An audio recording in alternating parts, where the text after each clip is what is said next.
Барлықтарыңызға қайырлы күн, берекелі асхана арнасына қош келдіңіздер. Бүгін мен сіздерге лаваш жасаудың жолын көрсетемін.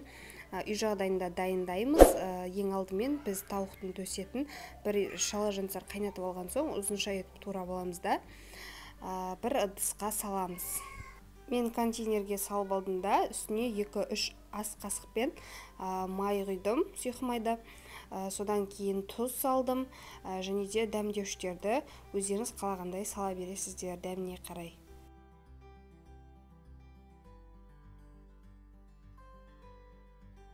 Сосын барлығын бірге араластырып аламыз. Бұл тауықтың етінің дәмі кіру үшін 1-2 сағатқа қойып қойсаңыздар да болады, немесе мен сияқты бірден табаға қуырып алсаңыздар болады. Табаға қуырған кезде май құймаймыз, сол өзінің майымен піседі.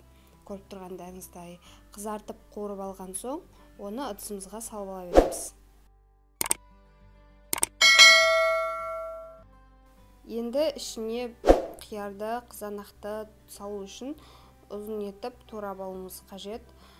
Кубик етіп немесе басқаша емес, осылай турағандарыңыз дұрыс, жеген кезде шашырап кетпеу үшін.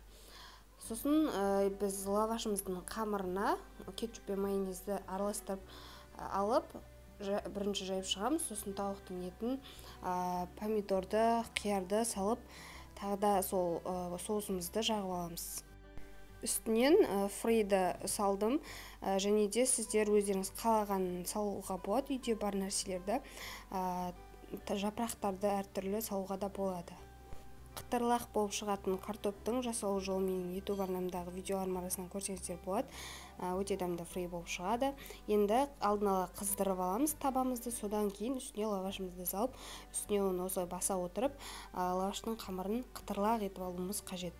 Жан жақтарын және астын үстін барлығын осылай табаға қойсақ, өзі қытырлап хрустящий болып шығады. Жасап көріңіздер дегім келеді. Тауықтың еті де осы тәсілмен жасасаңыздар майлы болып жүрекке тиіп кететіндей болмайды. Және де сатып алғаннан үйде дайындап жегенге не жетсін дегім келеді.